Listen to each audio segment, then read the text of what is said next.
Hello everyone, good morning and welcome in Let's Connect with Prerna. My today's live conversation is with the principal of City Palace School, Jaipur, and I'm inviting ma'am to join my live conversation.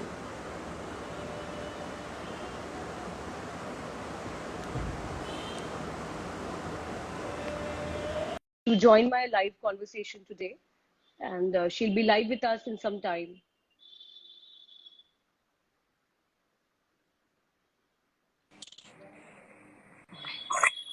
Hello ma'am, good morning. Hello, good morning, Prerna. So Morning. good to see you. Yes, same here. So welcome once again, everyone. My today's live conversation is with Urvashi ma'am, principal, the City Palace School, Jaipur. Welcome, ma'am. Thank you. So our today's live conversation is on the post-COVID behavior for students specifically. So, ma'am, to begin with, I mean, now COVID is has become one word which is like, dheere dheere it's just going, and I hope it should not come back. But yes, post-COVID, there have been, I've been talking to a lot of students where they feel that the concentration, the focus of them as it used to be before the COVID times is like, is disturbed. What's your comment here? I absolutely agree with you. We are facing a lot of behavioral issues, where students are concerned after COVID. Yeah. So there are problems coming in from every quarter. So not only are they not able to focus and concentrate and sit in one place, there has been a huge loss of learning. They have There's a loss of learning skills, and also there are massive behavioral issues which are coming up. We are finding that most of the students are they have become quite brazen in their attitude. They tend to argue a lot. They have become very stubborn, and they don't like to follow any rules. They've forgotten, actually. Most of Yeah. them had forgotten what school was before COVID. Right. Strangely enough, they also have lost the ability to discern what is appropriate and what is inappropriate in terms of behavior. How to behave with their elders, how to behave with their peer group. So, this is a major problem which we are identifying around us these days. Yes. Right, right. Of late, I interacted with a peer group of senior section students, Urvashi ma'am, and one thing which came out that they said that have started getting agitated. I said, agitated? Like for what? He said that because in those 1.5 years, we've been like, we were the boss of our own, whether it's a discipline, it's a routine. We used to sit in front of the camera, irrespective, putting the camera off and just attending the classes. So I think that this entire regime of them during the COVID times, and I feel that parents also, like most of the parents, they were also working from home, like usually, and everybody was like sitting in front of their laptops and working, and that vigilant, that somebody observing the kid was missing. As it happens when we go to school, there are teachers allotted, there are sports teachers, library teachers, and at every step there is somebody looking at what's the action going on, what is going on around. So Yes. parents especially, ma'am, what do you have to say here? Because when we talk about post COVID behavior, especially when it is about being negative, being agitated, or not listening to the elders, or like the overall thing, like how you are behaving, like whether you are listening, maybe you are listening but you are not acknowledging. I mean, I think that's also very disrespectful when you're listening to your elders Yeah. and you aren't responding, you're not acknowledging. Not doing is another thing. So parents also play a very important role here, Urvashi ma'am, other than school, of course. What do you have to say here for parents? Because the first learning of anyone, be that us, be that student, be that anybody, it starts from our home. So Yeah. your comments on this, ma'am, especially. It's true. It's a catch-22 situation, because even the parents are facing post-COVID anxiety. Yeah. You know, they are also suffering, having anxiety attacks, and for sure, the anxiety flows down to the students as well. Right. So there are issues which families have faced. Not only has it been due to the post-COVID, trauma during the COVID times, also the fact that the families were forced to stay together in small, most of the time, maybe small areas together, which kind of flared up a lot of issues and problems. Yes. Children are definitely agitated and they are definitely facing anxiety for two reasons. One, of course, anxiety is also connected to post-COVID symptoms. You know, a lot of Right. people who have suffered COVID, they are suffering from post-COVID anxiety. Apart from that, children have been without any proper routine for nearly 1.5 years or so. For some, it has been a longer time. And because of that, also, now that they are being forced to come into a routine life, they are finding it difficult to adjust. It's very, very difficult for them to adjust to this. So, as parents, it is definitely they have a very challenging task at hand. First, to manage their own self, they manage their own anxiety, and then also to make sure that the children are also, looked after. Here, the most important aspect is to open a dialogue with the students. It's very important for parents to sit down with their children and talk to them about what they are feeling, what the children are undergoing, what they feel, without being judgmental. Yes. Yes. Without being judgmental. So the child has to have that area of comfort with the parent as well as the teacher, with any caregiving adult in his or her life, wherein he Yeah. feels that they can come out and say whatever they feel at the moment. True. True. So I that think will Urvashi, definitely help. yeah. I think that was one thing, Rishi ma'am, that the concept of psychological counselor came in. That Yeah. schools now have psychological counselor where students can come. I mean, not even students, even parents can come for the specific counseling or anything where they are not being judged, because I think, as very rightly said, that most of the time students aren't very comfortable sharing their things, sharing their thoughts. Like there are still moments of despair and discomfort where they still feel about that anxiety and that depressed moments they have faced during the COVID times. And now when they want to talk to somebody, I think professionals also play a very, very important role here. So most of the time parents come and tell to us that, ma'am, our child is not going to the psychological counselor because he is afraid that he would be mimicked in front of his peer group, or what would teacher think. So I think this so-called myth and this behavior around us should also go down, because we should support. Especially, this is my message to all the students, because students starts mimicking, they start putting the other person letting down, that, oh, you went to the psychological counselor. I think that's really very, very important, not because somebody needs the help, but somebody just wants somebody to be all ear and just understand what the person has in his mind. I agree with you. Unfortunately, there is still a lot of taboo around counseling. Yeah. Yeah. And every good school has a counselor, and it has got nothing Yes. to do with COVID. They were there even before COVID times. But now, yes, the counselors' hands are full Yeah. because there are way too many cases coming off of anxiety and agitation and anger issues. So there are a lot of issues coming up, and there has to be a dialogue which needs to be opened up in school. Parents, teachers, students need to be sensitized to the fact that it is okay to talk, and going to a counselor is not anything wrong. It doesn't Yeah. make you mentally sick. It doesn't make you any way less than the other. You understand? If Right. you can go to a doctor for a stomach ache, if you can go to a doctor for a headache, why Yeah. can't you go to a doctor if you're emotionally not well? Absolutely. You must Absolutely. go. It is nothing. You should not be put down because of that. And Yeah. fortunately, I think a lot of awareness is coming up around mental wellness these days. A lot of work is happening all across at all Right. levels. So Right. that way, I think things are far better. Right. So we are more organized than what we would have been, say, 10 years ago. Absolutely.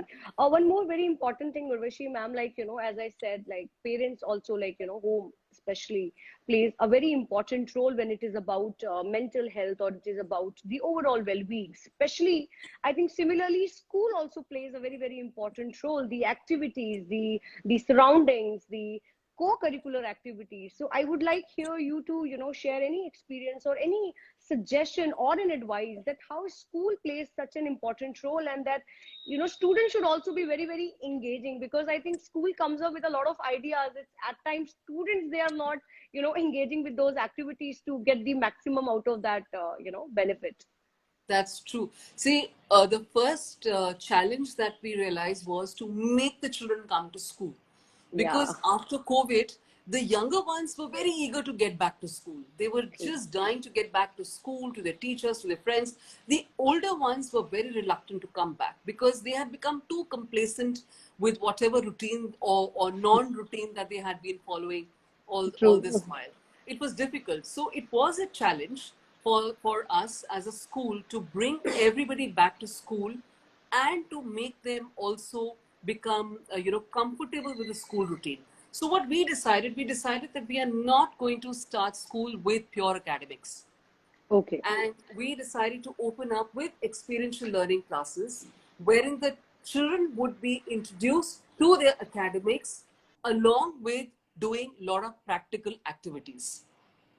So they were engaged, and so there was a topic which would be given on which they would have to do research, and then they would have to do the presentation as per, maybe through music or through Okay. dance or through role play, uh, and or making a video or making a reel. So we took up all these areas where the students could combine academics with it, so that they became comfortable and they loved coming to school. Right, right. I think that's also very, very tedious, because now what I see that students like to sit at one place rather than, going out for outdoors or playing any sport, or, willingly, that willingness is again going down when it Yeah. is about sports and extra co-curricular activities. So I think school, especially, not just your school, I think schools all around plays a very, very important role here to encourage the child, and start asking them to be, at least start engaging. You'll start Yes. loving it later. Yeah, yeah. Unfortunately, it's a good point you brought up. Children are always very happy to play sports. Yes. And this has been another big draw for the children that they can come back. And I remember when we were still having very strict COVID protocols, we would be coming under so much of heavy pressure from the students that we want to start with our sports classes. We want to get into team games again. And unfortunately, COVID protocols did not permit it for a very Yes. long time. Yes. But even when the children got back to the sports, they got back to the fields, we were alarmed to see the level of how the level of fitness had fallen amongst the students. Right. We were not able to take in sustained activities at the fields. They would get True. tired very easily. True. And that True. was another very alarming aspect that came up. And thank God Right. that we are now at least back to a normal routine. It's Right. very Right. important. Actually, that's what I said, that though the topic of my conversation is post COVID, I want to just eliminate and delete this word, like, because that time has really taught each one of us, new things. And we all, it was basically online education, because I have taken a lot of sessions on online education also. So online thing was a blessing in disguise, but now we are coming back to the, natural things as it was. So one Yeah. should start adapting it, and one should be used to, Yeah. this atmosphere, because it was exactly like it was in 2019, in fact the early 2020. True, true. Right. When we talk of post-COVID behavior, I must mention over here the the group which has been under tremendous pressure, apart from of course parents and the students, has been the teachers. Absolutely. The COVID time has been a very stressful time for all the teachers because they were suddenly flung into the IT world, you know, True. and True. True. they had to swim and find their way through with hands-on trainings, how to, take up ICT tools, how to Yes. conduct the classes online. And the most difficult part, which unfortunately people don't realize, can you imagine how stressful it was for a teacher who has to take Absolutely. classes from home? her entire family is home. Everybody is under lockdown. There are no support staff coming there to help you. You have to cook, clean, swab, do everything, take care of your Everything. children, and then ensure that there is silence in the family while she or he is conducting a class. True. And these are pressures which they have borne, but they have borne beautifully. Absolutely. And I they have, have really done well about that. yeah. I always say, Urvashi ma'am, and most of my conversation during the pandemic, in fact, post-pandemic scenario, I've said that, the entire educators community is now 24/7 kind of a work. Because I have seen a lot of teachers answering to those WhatsApp group messages, answering to those inquiries, and the privacy was gone because while you are on the camera, the entire view of your home is there, who is walking around, Absolutely. what's happening. So I think teachers, not just teachers, everybody from the administration to the management to the core to the teachers, of course, everybody was on head to toe working 24/7 and delivering the class, because that Yes. was one thing we actually forgot, because it was so beautifully managed that we Yeah. didn't even understood that, oh, it was actually so tedious, and it was It took a it was lot. so stressful, so Was stressful. very, very stressful. Yes, One I have. very good thing, which came out of this, since the school had entered the drawing room and the bedrooms of all the people, Yeah. the parents were actually able to see what happens in a classroom. And we were very happy because they were very appreciative of the fact that the teachers really work very hard to make the Yes. classes look interesting. Yes. And they Yes. also understood a lot of things, and we had a lot of parents who would attend classes regularly because they found that they got to learn so much. True. So in a True. way, the interaction and the bonding, it grew better Yes. in ways which we had not even thought of. Right, right. I think the emotional connect also, like, Yeah. between a teacher and the student, like, when you are 24/7 available for a teacher, like, for a student, it's like, oh, wow, wow, I can, anyway, like, one-stop solution for the, students as Yes. well as for the parents that during Yes. those times. Yes. That's So right. yes, I always say that it's hats off to the entire education fraternity, the entire all educators, the management, the administration, because this would not have been managed if we would have not shown this courage and this determination of just delivering. Absolutely. Absolutely. And hats off to them, because there were some of them who did not even know how to send a proper email. I Before know. COVID hit, it wasn't required. They never had the necessity to Yes, do it. But now they are all tech savvy. yes, And which absolutely. includes parents also, because Yeah, yeah, that true. was another task that the school had to do. The school also had to conduct training and orientation sessions for the parents so that they Right, could learn right, how to handle the ICT tools for their children. And right, then we had right. great children of prep class in class 1 who became so tech savvy they knew how to log in and take their class and log out absolutely on their own after a while. True, true. We've had some good issues around pandemic time. Exactly. So, It like, has from been. being technically handicapped to being tech savvy was Yes. automatically, the growth we each one of us. In fact, I would say me also, because I was not that active on social media. This was during the COVID times that I've learned the new Yeah. tools to Yeah. connect Yeah. with others. So similarly, parents have also evolved. Everybody around us, technically, yes, we all have evolved. I think COVID has made us absolutely tech savvy. Either it is social media, or it is sending emails, or sending WhatsApp group messages, or videos, or anything. Absolutely. I would also like to say that this is the time when, because we are having a lot of post COVID issues, not Yes, only at the physical health level, but also at the mental health level, it's very important that the parents also take care of nutrition aspects. yeah, They yeah, have to be very careful with the nutrition aspects, because a lot of people did not get any sun, no exercise, for such a long yeah, time. And right. because of deficiency in nutrition, also a lot of problems are flaring up. So a lot of awareness needs to go in this aspect.